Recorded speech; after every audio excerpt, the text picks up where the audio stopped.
Boa tarde a todos. Meu nome é Joelle e eu, juntamente com a Verônica, a gente vai dar a aula de hoje. Então, as aulas que a gente viu previamente, a gente viu, né, a anatomia e fisiologia da pesquisa, né, e todos os ingredientes básicos da pesquisa, assim como elementos do delineamento da pesquisa. E hoje nós vamos tratar da parte de implementação do estudo e do controle de qualidade.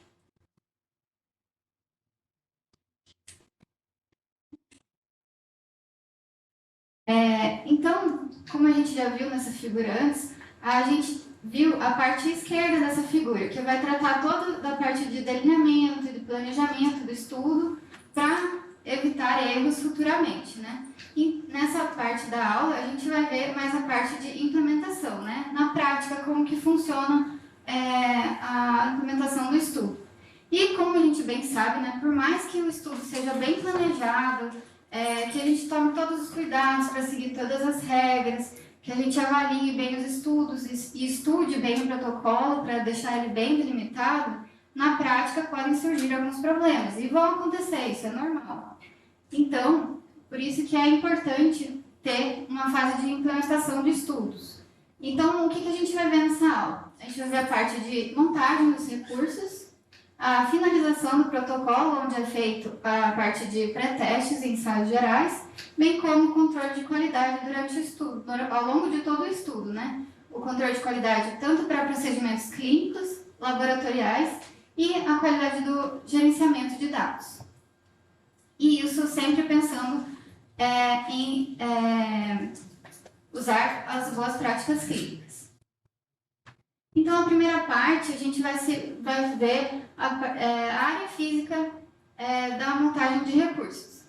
Então, alguns estudos eles podem ser conduzidos inteiramente de forma remota, como a gente viu no Covid, que está cada vez mais comum. Monitorias estão sendo feitas completamente online, né? E assim como sistemas interativos online, existe entrada online de dados, as intervenções, né, os medicamentos, os dispositivos, eles são enviados pelo correio e também podem ser feitas visitas domiciliares para realizar as aferições para evitar ter uma área física. Mas, dependendo do estudo, você ainda vai necessitar dessa área física para poder, dependendo do protocolo do estudo, você vai precisar dessa área física. E o que ela deve conter? Ela deve ser de fácil acesso, atraente, né? Ter um estacionamento de preferência e confortável, seja para a equipe quanto para os pacientes. Então, ela tem que comportar toda a equipe de pesquisa, ela tem que ter todos os equipamentos necessários para realizar a aferição das medidas, das variáveis, e também ela deve comportar todos os documentos, os medicamentos que devem ser armazenados e de forma adequada, né? Seja na geladeira, se for processar a amostra, deve ter um local para fazer o processamento e ter uma boa higienização. Se for realizar, por exemplo, a coleta de amostras, deve ter um lugar fechado e privado, né, para garantir a privacidade desse paciente, para fazer a coleta de amostras de sangue ou mesmo para a coleta de dados, né? Tem que sempre respeitar a privacidade dos pacientes. Então, ela tem que ser de um tamanho adequado para comportar tudo isso. E existem unidades de pesquisa clínica que dispõem dessas unidades, desse tipo de estrutura já pronta para serem utilizada. Então, muitos centros médicos ou centros de estudo, eles já vão ter isso prontos, que é mais comum no exterior, né? Então, eles vão ter não só toda a estrutura, como os funcionários. E pensando nisso, também é possível você contratar pessoas especializadas de outras áreas, de outros lugares, para fazer parte da equipe de estudo. Então, na montagem de recursos, a gente tem a equipe de pesquisa. Então, todos esses cargos ou funções que eu vou citar, elas podem ser exercidas por uma pessoa ou por várias. Mas, de forma geral, a gente tem que ter um investigador principal, um diretor de projeto ou coordenador da clínica, um responsável pelo recrutamento, um assistente de pesquisa, coordenador de controle de qualidade, gerente de dados, programador, analista, um estatístico, um assistente administrativo, financeiro e de recursos humanos.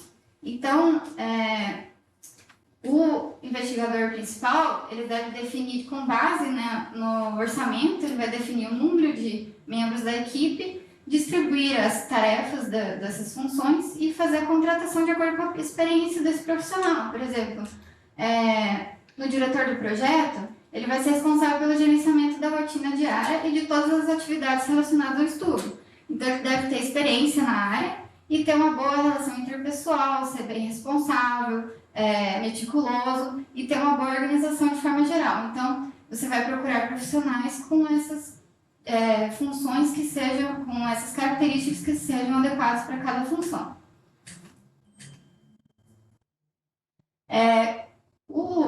O investigador principal, né, o PI, ele vai ser muito importante para a integridade do estudo. Então, de forma geral, ele não vai poder ficar monitorando cada passo do estudo, né, cada protocolo, cada input de dado.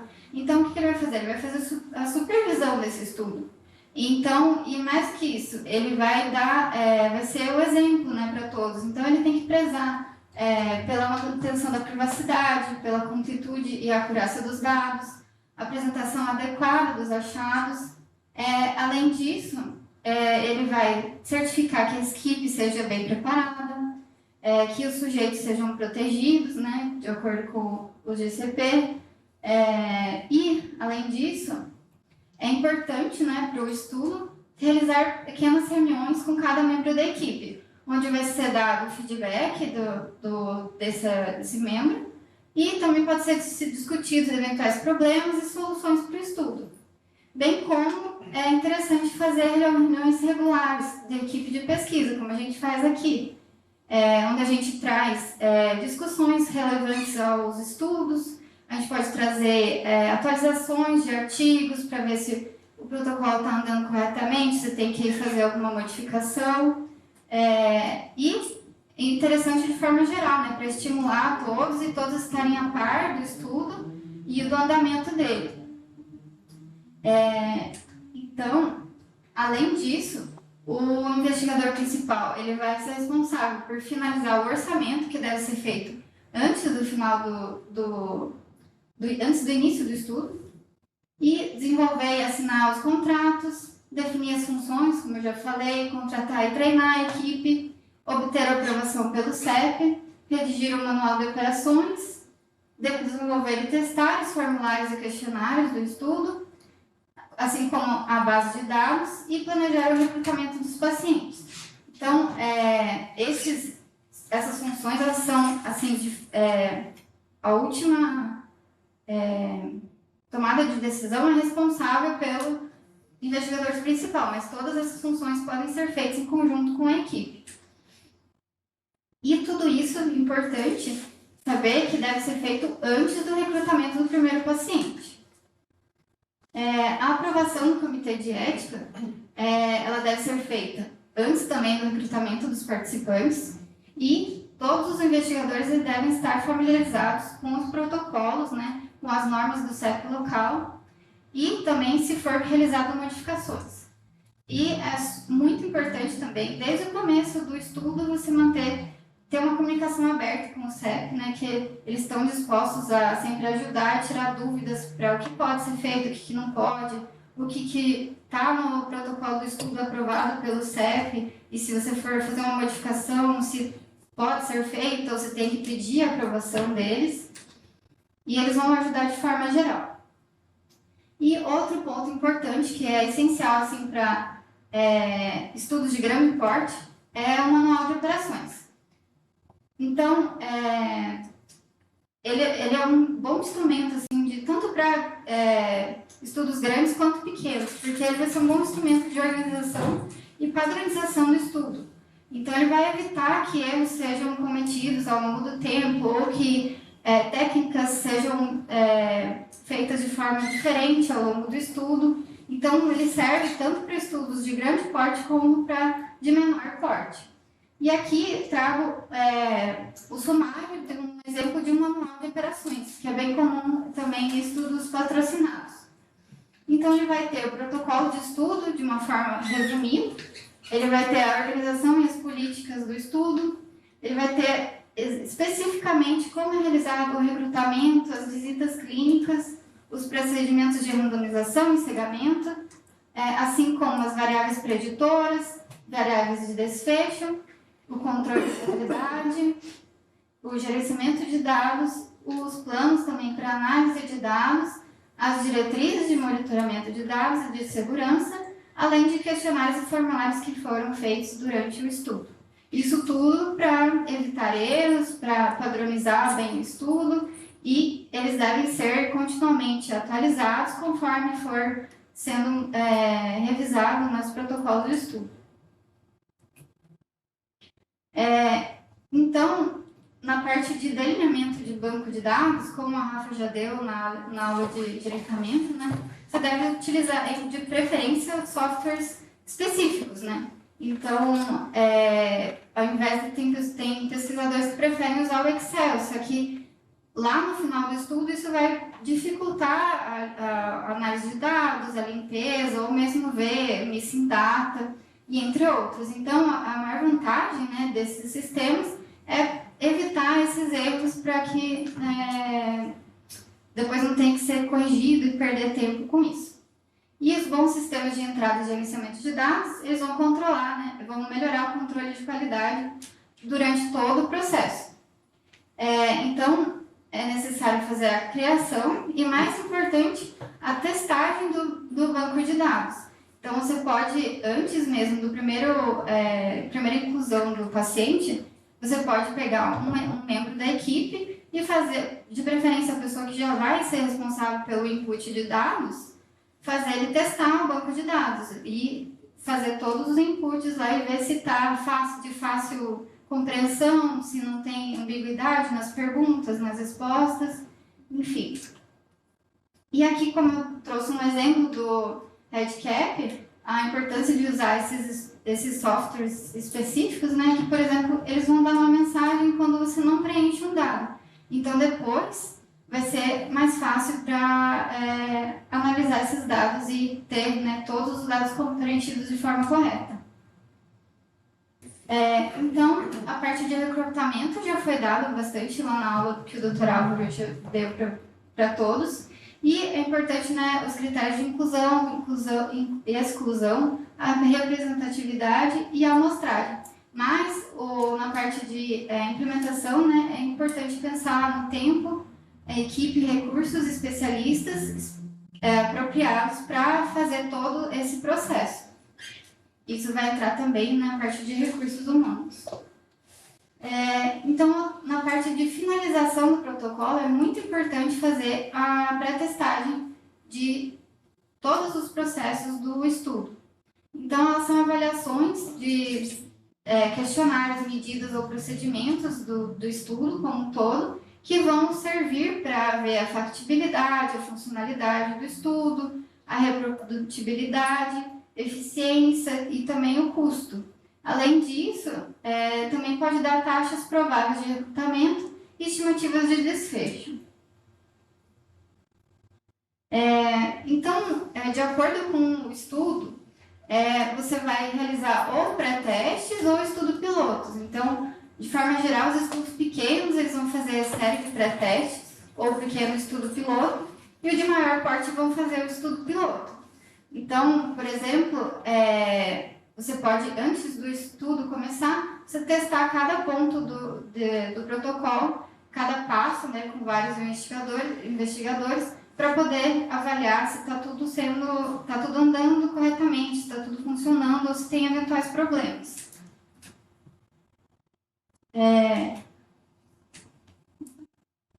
E quando você faz esses pré-testes, né, normalmente você vai encontrar alguma coisa para ser alterada, para ser melhorada, mas de forma geral, se você tem um bom planejamento do estudo, você vai precisar fazer poucas modificações. Então, esse é o objetivo, tentar fazer poucas modificações após o início da coleta de dados e sempre pensar no perde-ganho, né? Se, por exemplo, um estudo nosso que a gente fez, que estava previsto no protocolo, a coleta de sangue perto da medida de glicemia que é feita no hospital, quando a gente for ver no dia a dia, estava sendo difícil de fazer na mesma hora, sabe? Você fazer perto da hora que o hospital fazia essa análise.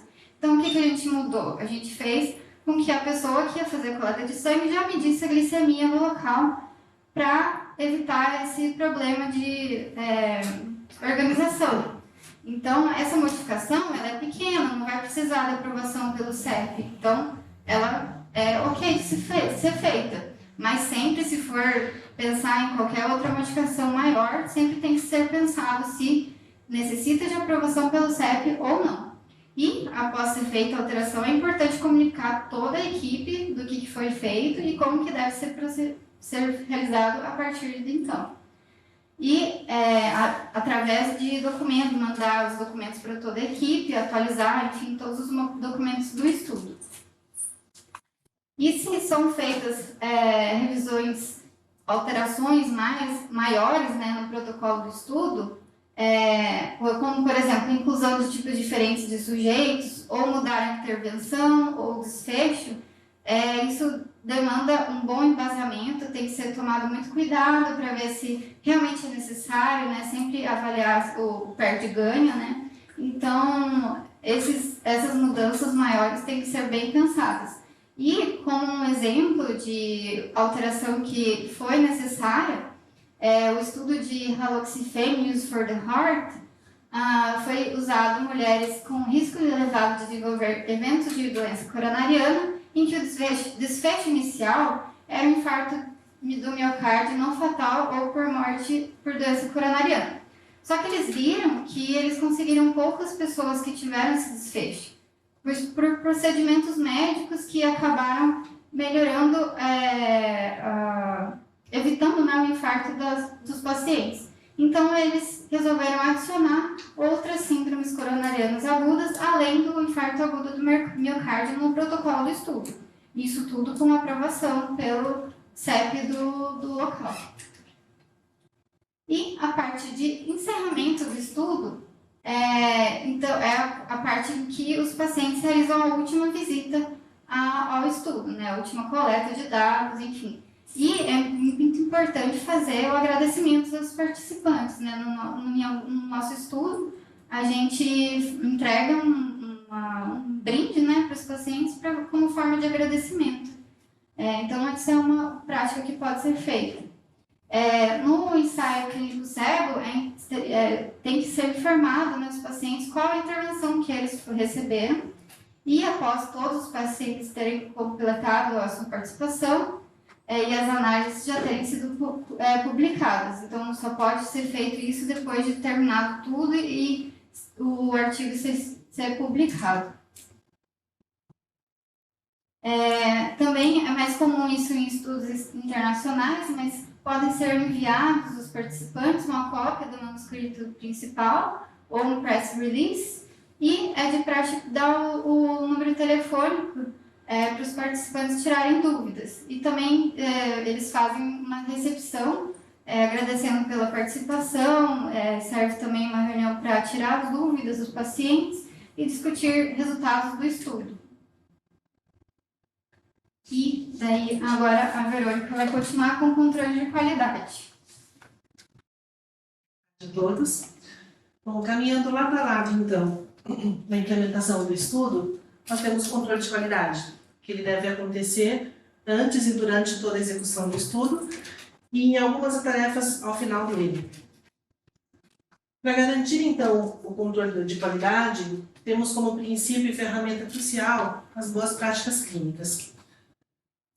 As boas práticas clínicas, elas são determinadas por um padrão internacional de qualidade ética e científica para delinear, conduzir, registrar e relatar os resultados de ensaios clínicos que envolvem a participação dos sujeitos humanos. A adesão a esse padrão oferece a garantia pública de que os direitos, a segurança e o bem-estar dos sujeitos do estudo sejam protegidos. Então, a BPC, as boas práticas clínicas, elas garantem não só a uniformidade da execução de estudo, mas também o direito à proteção aos participantes. Então, para conduzir um estudo aderente às boas práticas clínicas, algumas observações são importantes. Há que se garantir que o delineamento seja apoiado por estudos pré-clínicos, como eu já havia comentado, que pode ser estudos em animais ou outros dados quando apropriado. O estudo é conduzido de acordo com princípios de ética em pesquisa, garantir também que o protocolo escrito é seguido cuidadosamente em todas as suas etapas, garantir que a equipe do estudo seja treinada e qualificada, que todos os procedimentos clínicos e laboratoriais atendem a padrões de qualidades específicos para cada uma das suas atividades, que os dados são confiáveis, corretos e os registros desses dados são mantidos de forma adequada, os métodos estatísticos são cuidadosamente seguidos e os resultados são relatados e reportados de forma clara e apropriada.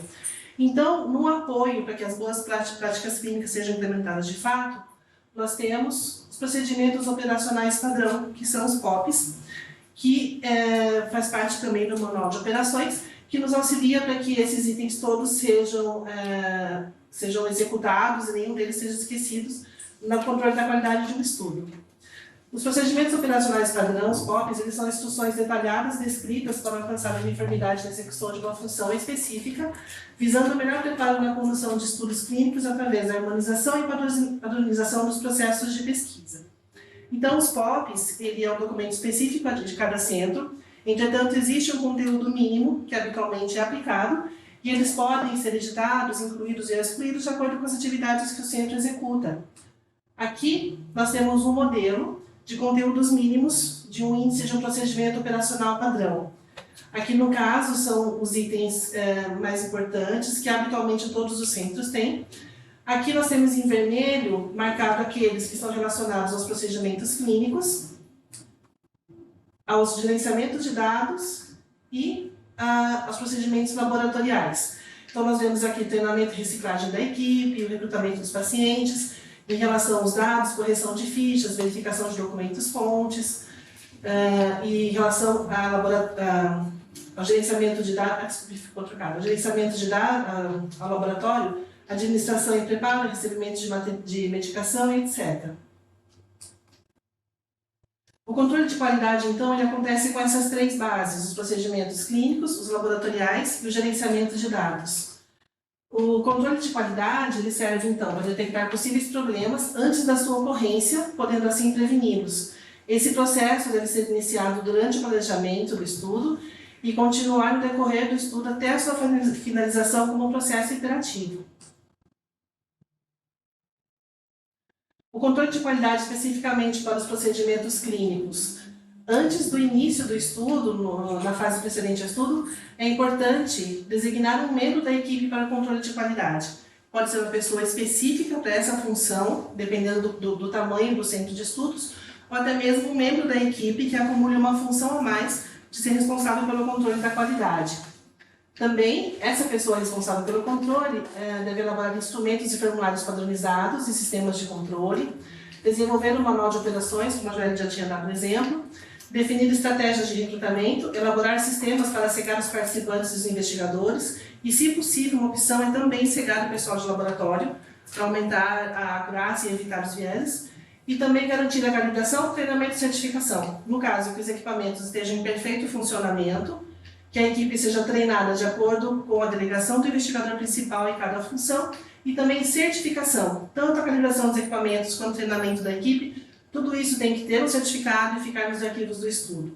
Então, esses passos é antes da implementação do estudo e durante o estudo, então. Realizar reuniões regulares com a equipe, elaborar procedimentos especiais para intervenções medicamentosas. Estudos com medicações, é muito importante que haja um fluxo para como essa medicação chega, controle de qualidade de temperatura no armazenamento, e a contabilidade da droga, etc. E comparar periodicamente as medições entre diferentes técnicos ao longo do tempo, principalmente em exames laboratoriais, exames de imagem, fazer comparações para ver se há uma uniformidade nessas análises, realizar revisões periódicas do desempenho da equipe. Especialmente nesse item, a pessoa responsável pelo controle de qualidade, com autorização do paciente, pode acompanhar uma consulta ou um exame e verificar se tudo aquilo descrito no manual de operações ou no POP está sendo desempenhado da devida forma. Elaborar os relatórios de qualidade, para que isso fique documentado, porque no caso de alguma revisão, alguma auditoria, todos esses procedimentos estão documentados e que foram feitos, e também recertificar a equipe da pesquisa. Periodicamente, os treinamentos são refeitos e todos eles são registrados. Isso em relação a procedimentos clínicos. Para os procedimentos laboratoriais, As estratégias para o controle de qualidade são atenção à rotulagem, em especial a coleta de amostras biológicas.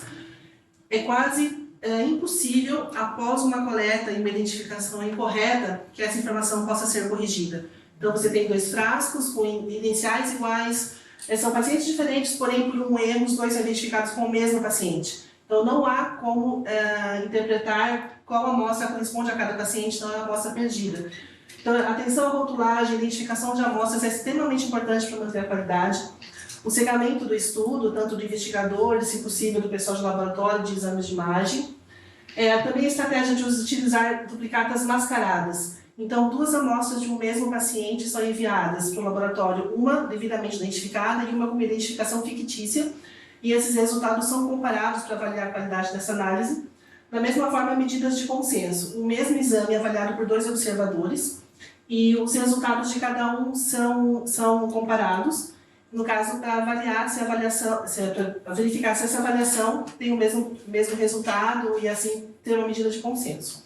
E também contratos com laboratórios locais. Em alguns casos específicos, o centro de estudos pode não usar o laboratório do hospital em si, onde ele está implantado até mesmo do centro, mas sim um laboratório comercial que tem todas as certificações de qualidade, alguns com ISO, etc., que possam oferecer mais qualidade e mais conferência disso para o estudo, ao invés do laboratório local.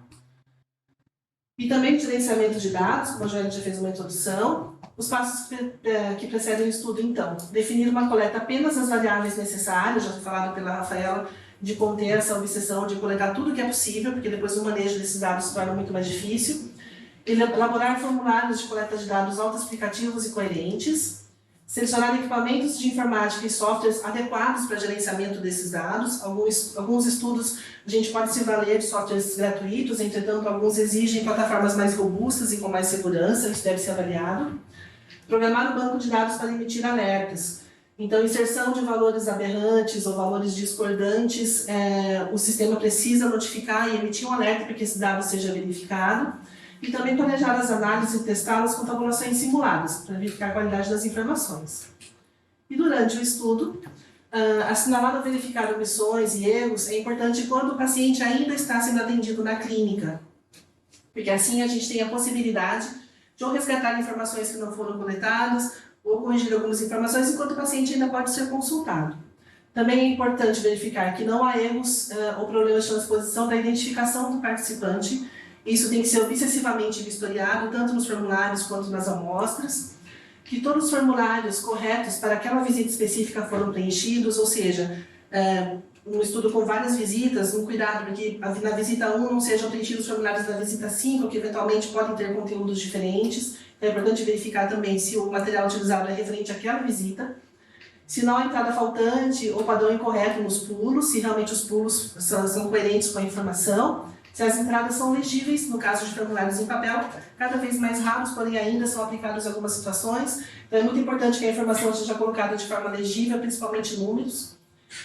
Verificar também se os valores de variáveis estão dentro da faixa permitida e são consistentes uns com os outros. Por exemplo, uma idade é consistente com a data de nascimento do paciente. Realizar periodicamente distribuições de frequências e medidas de variância para identificar valores aberrantes e criar outras tabulações periódicas para descobrir possíveis erros dentro dessa planilha de dados. E o controle de qualidade para estudos colaborativos multicêntricos, que se amplia um pouco mais esse controle. E nesse caso, o controle de qualidade serve para garantir a homogeneidade entre os centros participantes do estudo. O coordenador principal, o patrocinador do estudo, apresenta esse manual de operações com conteúdos mínimos e como os centros devem seguir, para quando for a união desses dados e a avaliação desses dados, todos tenham feito essa coleta da forma mais próxima possível. Definir um centro de coordenação, que vai garantir a qualidade dos demais centros e poder fazer essa supervisão. Estabelecer um sistema de governança com um comitê diretivo, ou seja, um comitê formado pelos investigadores principais de todos os centros, se possível, representante da instituição financeira, para que haja um comitê externo de avaliação, e também é possível definir outros subcomitês, por exemplo, que cuidem de recrutamento de atividades clínicas, publicações e apresentações desses resultados, ou propostas para estudos suplementares a esse que está sendo executado. E, por fim, então, o controle de qualidade, a apresentação do estudo bem-sucedida, ela inicia pela montagem dos recursos. recursos humanos, infraestrutura, equipamentos, tudo isso tem que ser avaliado previamente ao início do estudo. E esse início do estudo é necessário um processo de pré-testes, visando minimizar a necessidade de revisões do protocolo após o início da coleta de dados. Revisões maiores do protocolo devem ser aprovadas pelo Comitê de Ética, por isso essa fase é bastante importante, que evita que aconteça a necessidade de revisões maiores e uma resubmissão ao Comitê. O controle de qualidade deve ocorrer antes e durante a execução do estudo e deve ser assegurado por meio de uma abordagem sistemática sob a supervisão de um coordenador de controle de qualidade, seguindo os princípios de boas práticas clínicas. Sempre lembrando que o supervisor de coordenador de controle de qualidade é uma pessoa delegada pelo investigador principal, onde o investigador principal é quem determina se essa pessoa é capaz ou não de conduzir esse controle de qualidade. E essa função é vistoriada diretamente pelo investigador principal. E os estudos colaborativos e multicêntricos devem possuir subcomitês e outros sistemas descentralizados para gerenciar o estudo e o controle de qualidade. Muito obrigada.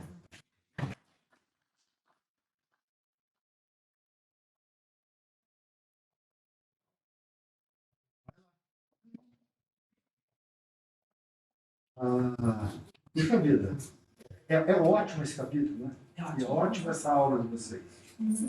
Falta um pouco de tempo, As assim. duas. E é como se a gente fizesse um monte de coisas, mas para poder fazer dar certo tem que fazer isso aqui. Não adianta você ter todas as outras habilidades se você não tiver uma infraestrutura bem redonda, correta, acertada, processo bem definido, toda a regulamentação bem feita, todos os passos, cada uma das coisas ela depende dos passos anteriores, e, consequentemente os passos posteriores. A sua eficiência depende dos passos que o antecederam. Para poder construir um centro de pesquisa, fazer aquilo que a gente sonha, é uma construção complexa, iterativa. A gente vai aprendendo aí ao longo do tempo, né? Tem um monte de coisas que a gente tem que acrescentar. Já tem bastante coisas que a gente faz, que vocês fazem, né? Meio que na raça, no entusiasmo, e sei que dá orgulho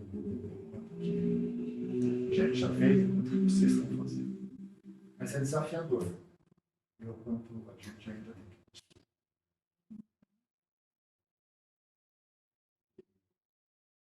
E aí a gente precisa de financiamento. A gente tem que ir atrás. Mas nós podemos parar. Quem quer fazer algum comentário? Rafa? Não, eu queria comentar que eu acho que muito do que está descrito, ele é feito, já é feito, enfim, de forma, algumas ainda de forma elementar, mas acho que a construção disso aí no último ano, ela foi excepcional, considerando as dificuldades todas aí do momento que a gente tem, incluindo a questão de financiamento. A outra coisa é que a descrição da equipe prevista ali, praticamente ela existe hoje, né? Pode não ser no numerário que a gente precisaria para fazer mais, mas tem todas as pessoas com suas devidas As funções são as feitas, suas né? funções e qualificações, assim, né? Tem um bioestatista, tem uma coordenadora de pesquisa, tem alguém que escreve, tem um PI, enfim, tem assistentes, tem alguém da farmácia, então já não é tão incipiente assim, né? E, por fim, eu já acho que a gente, olhando tudo isso, né, tudo que tem que ser feito, eu já acho que a gente tem uma bênção de fazer estudo com paciente internado. Porque você imagina fazer isso, pesquisa clínica com paciente ambulatorial ou ambulatorial de doença crônica.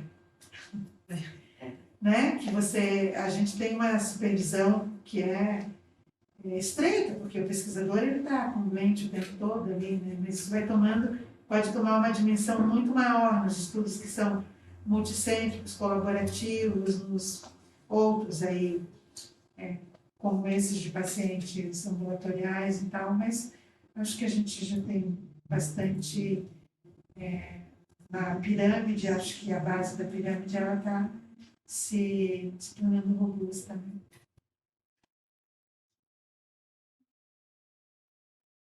Aqui. Eu acho que né, durante a apresentação, que esse capítulo ele bem isso, ele coloca em prática tudo aquilo que a gente foi vendo e o que é necessário. Acho que a doutora Mirella falou tudo, e o doutor Álvaro. Como que a cada slide a gente vai se identificando, mesmo que numa escala menor, né? A gente consegue, às vezes, fazer funções de vários membros, a gente tenta, a gente aprende muito um projeto em cima, um projeto após o outro, com os erros dos anteriores, a gente tenta melhorar os próximos e assim a gente está conseguindo realmente amadurecer, né, muito como pesquisa, e o nosso centro agora já passa a ser referência, não mais só. Isso é muito gratificante e é estímulo para a gente continuar desenvolvendo e melhorando cada item desses que às vezes a gente ainda faz de uma forma incipiente, tenta da melhor forma, mas para que a gente alcance a excelência em todos os processos. Acho que O que parabéns. vocês acham? Vocês são artífices importantes para você. Sim, nesses... A Sueli começou agora, mas você já está já há mais tempo, essas coisas, você tem feito sistemático. Sim. E houve, assim, nesses 4 anos, né, desde que eu assumi a coordenação, houve um amadurecimento muito visível, assim, em todas as funções. Hoje, de tudo que foi falado, dos estudos patrocinados em específico, acaba refletindo dos nossos próprios, pela experiência, sistematicamente todas as etapas são cumpridas. O cuidado com os materiais, a formação da equipe, toda a certificação, tudo isso tem sido feito e a gente tem percebido esse feedback nas monitorias, né, como foi da Lili no encerramento, que o centro foi muito bem estruturado. Na última reunião nós tivemos o B301, que a equipe estava completa, a monitora comentou, olha, que bacana, um centro com todo mundo. Isso refletiu com o vice-presidente que estava na reunião, que fez o comentário, olha, a equipe junta, trabalhando, discutindo as questões. Então, eu acho que sim, doutor, nós estamos cumprindo muito bem essas etapas. Eu acho que, principalmente, poder refletir isso nos nossos estudos próprios tem sido muito importante. Não ficar focado apenas em responder para o patrocinador, porque a gente tem um compromisso com o patrocinador, mas sim cumprir aquelas etapas, porque faz parte da qualidade do nosso centro. Então, acho que essa cultura chegou bastante forte para a nossa equipe. E, por exemplo, uma etapa que a gente pode utilizar é que um hospital, quando ele contrata uma empresa para poder vir fazer um projeto de auditoria, e que ele tem que cumprir algumas coisas, ele não pode pensar que ele está cumprindo isso para o projeto. Está cumprindo isso porque faz parte da natureza. Sim. De um hospital atender direito. Atender de uma forma correta, atender de uma forma médica. Não porque ele tem que ganhar um ponto, ganhar uma classificação superior. Né? A mesma coisa acontece com os nossos estudos. Os estudos patrocinados acabam sendo uma referência, porque tem alguém que está nos cobrando diretamente, fazendo monitoria direta. Mas a gente tem que aprender que os nossos outros estudos, que não são monitorizados, são monitorizados por nós mesmos, pela nossa consciência, bons pesquisadores. A gente executa essas boas práticas clínicas de forma sistemática, e isso é fazer boa ciência, não porque tem alguém que vai estar nos cobrando. É o que eu tenho pensado nos últimos anos, assim, em relação a isso, né? Que o centro tem que estar pronto, como se amanhã chegasse uma auditoria e nós não precisássemos entrar em pânico. Então, pensar nas certificações, nas calibrações no começo do estudo. Que se amanhã a gente precisar abrir as portas para o auditor, a gente vai fazer isso com tranquilidade, porque não tem que ser uma obrigação. É um processo de qualidade que a gente tem que aplicar para qualquer atividade. Faz parte da nossa normalidade. Sim, exatamente. E a cobrança está dentro da gente. Exato. A gente não dorme direito no travesseiro se a gente... Sim. Inclusive, tem no curso de GCP que os estagiários de médicos fazem na pesquisa, tem uma prova no final, e uma das questões da prova é: se o seu centro for receber uma auditoria, quais são as providências? Então, diz avisar o investigador, avisar o PI, e a última resposta é rasgar e queimar alguns documentos. Então, assim, eu achei muito engraçado assim, essa piadinha do GCP, mas Talvez o único procedimento seja, eu abro um espaço na minha agenda para poder receber o Então, assim, e não é incomum, doutor, que aconteça isso, do pânico num centro, nessa situação, que realmente algumas coisas devem ser maquiadas. E não é o nosso ideal, acho que a gente está implementando isso, que as portas podem estar abertas a qualquer momento para qualquer vistoria, que a gente vai garantir a qualidade dos dados. Essa é a ideia. E é legal também, né, justamente como a Verônica falou, a gente aprender com quem já está há muito tempo fazendo isso, né, que são os estudos patrocinados. Então a gente vê tudo que eles fazem e a gente tentar implementar aqui no centro, né, que como a gente já tem feito. E isso eu acho muito importante. A gente chama de patrocinado porque de alguma forma vem grana, né? Mas na verdade eles são estudos que são auditados por grandes agências, como a FDA, como a Agência Europeia de Medicações, né? Que tem altos padrões de qualidade, né? Um autocontrole, né? Na hora que você vai aprovar um determinado procedimento, tem que garantir que esse procedimento foi corretamente testado. Mas isso também acontece nos nossos protocolos de SOFA em doentes com Covid ou não Covid. Os SOFAs tenham sido adotados da maior forma correta. Todos os dentes que tinham infecção e não infecção foram separados da forma absolutamente acurada, ou mais acurada que for possível. Aquilo que não for possível está descrito no material, no método direitinho, para que ela possa ser reproduzida em qualquer outro lugar. E acho que essa consciência global do centro de exatamente isso que vocês falaram, né? Não é que eu tenha medo de receber a auditoria do FDA, a questão é não dormir por conta disso, e acho que é o que a gente passa também para os residentes como experiência, e sentir isso e executar de uma forma que, como acabou de vir o e-mail, né, que o senhor me passou, a gente recebe uma solicitação, um convite de participar de uma meta-análise de dados da OMS e nós temos o prazer de disponibilizar a base de dados que nós temos certeza que foi coletada da forma adequada, que está curada da forma adequada, e aí nós temos orgulho de fornecer esses dados e não temos problema nenhum em mostrar, porque foi feito da forma correta, o processo correu corretamente, foi feito nas boas práticas clínicas.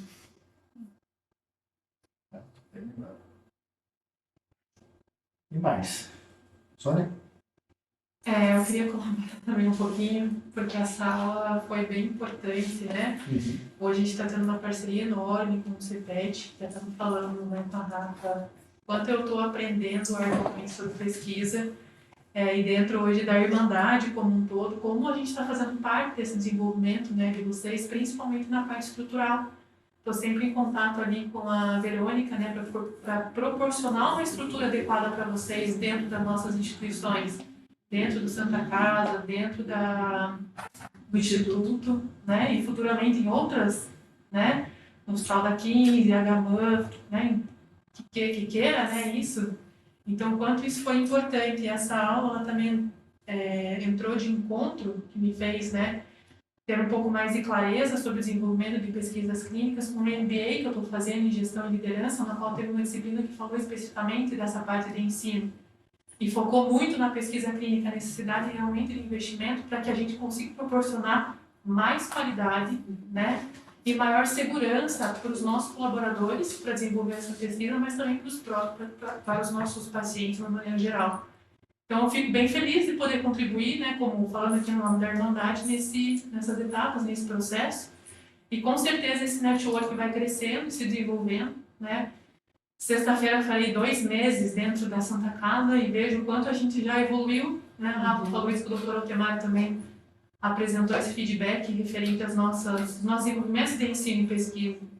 Hoje a nossa visão é ser uma entidade reconhecida como uma entidade filantrópica com excelência de assistência, gestão, ensino e pesquisa. Então vejam a importância, né, desse desenvolvimento. Então eu fico bem feliz de poder contribuir e começar a me ver dentro dessas ações.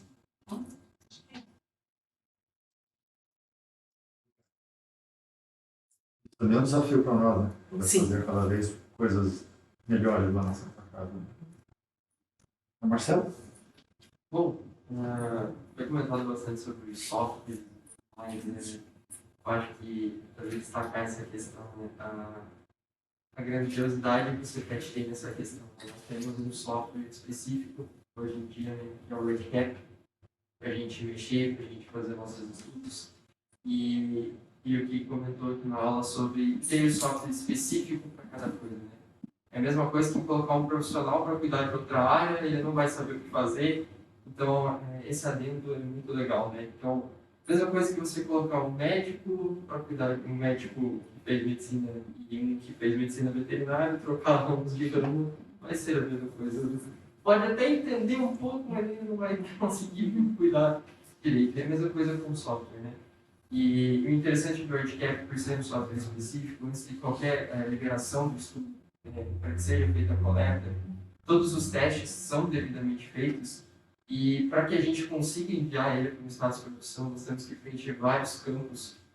E um deles é: verifique se o nome do PI está certo, verifique se o nome do projeto está certo, verifique o acesso de cada pessoa ao WordCap, se está certo ou não, verifique as ramificações lógicas, verifique as datas do calendário, verifique tudo, e assim a gente envia ele para o estado de produção. Então, a gente verifica tudo isso, a gente recebe passa um bom tempo caminhando, vendo todas as ramificações lógicas de tudo. Às vezes a gente tem uma ênfase de um olho viciado, então a gente para uma hora e a gente volta e fala assim: opa, porque agora essa ramificação lógica. Então, vamos voltar, vamos fazer tudo isso direitinho, para a gente ter toda a eficiência na hora da coleta.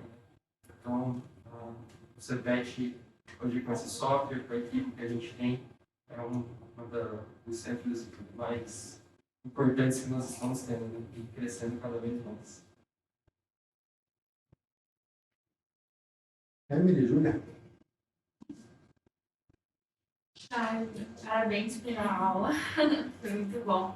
E é que nem a Rafa falou, cada etapa da aula a gente pensa no que a gente está fazendo aqui dentro, né? Agora com o BioSupet passando por toda, né, essa atualização, revendo várias coisas, a gente viu tanto que é importante esses focos, né, essas boas práticas clínicas, porque tem alguns pacientes que meio que fogem da curva da normalidade, né, na hora de aprender no CRF. E aí você vê a importância de, às vezes, ter um foco mais específico para pensar, não, como que a gente pode estar padronizando isso para não ter erro, para não sair tão fora assim do que a gente espera. Eu acho muito importante essas aulas e tudo que a gente está fazendo. Eu estou aqui fazer um mês, né? Então já deu Você pra... está mais ligada, né? Isso. Já deu para perceber. Eu e a Verônica, a gente vai, não, vamos contar, vamos ver, vai estar certo, não está certo, vamos arrumar, porque a gente tem que ter esse controle, né? Porque se a gente erra em um passo aqui, lá na frente vai virar do que aquilo. Aí é super importante, porque é isso que faz andar corretamente, né? É isso que faz a gente chegar no resultado que a gente quer, que a gente precisa. Pi, vem cá. Eu achei muito interessante. Eu acho que é engraçado porque O que você tem visto aí nessas eu 2 cheguei semanas aqui, que você está e aí? daí eu olho a aula e eu falo, tá, mas isso daí tem, isso aí, tipo, é óbvio. Mas não é, né? Vocês foram crescendo, não tinha tudo isso que eu tô vendo aqui, né? Então, eu acho que... Era a Rafa e a Verônica. Era a Verônica, depois veio a Rafa.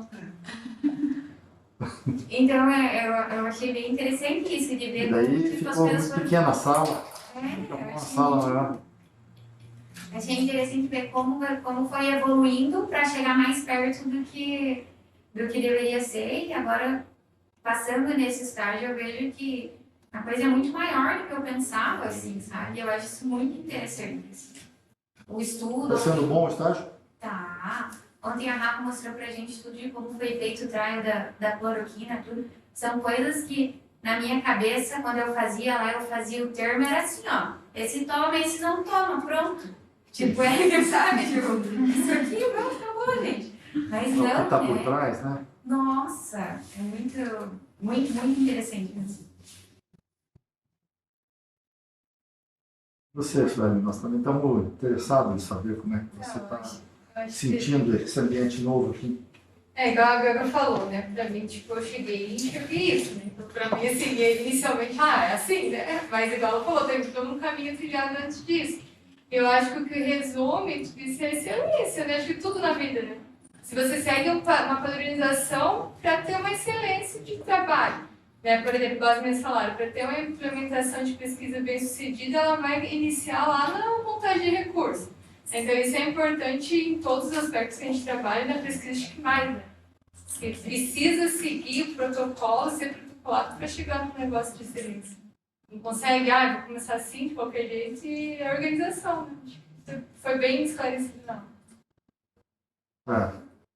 Mais ou menos quando você vai no médico, assim, você diz que você está com dor de garganta de pé, te prescreve uma penicilina. Na verdade, só prescreveu a penicilina, o que está por trás daquilo, né? Exato. Está bem interpretado, dor de garganta, inflamação, estreptococcea, está por trás, antibiótico, o efeito que faz, a bactéria.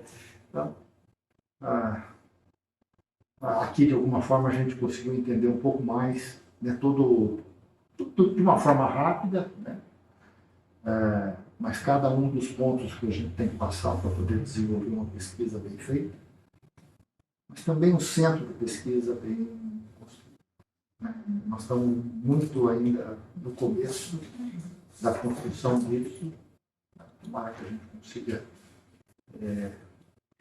desenvolver muito mais em termos de estrutura, processos, mas ao mesmo tempo a gente já consegue olhar no presente, olhar no passado, quantas coisas boas a gente já construiu em tão poucos recursos. O que mais importante até agora, o que nos une é o nosso bom relacionamento, enquanto a gente aprende. Exatamente. O entusiasmo. Mais alguma coisa? Acho que temos mais uma aula. Sim, a última. A última que vai ser agora na próxima terça-feira. Aí nós acabamos o livro. A última Ok. vai ser de projetos para financiamento.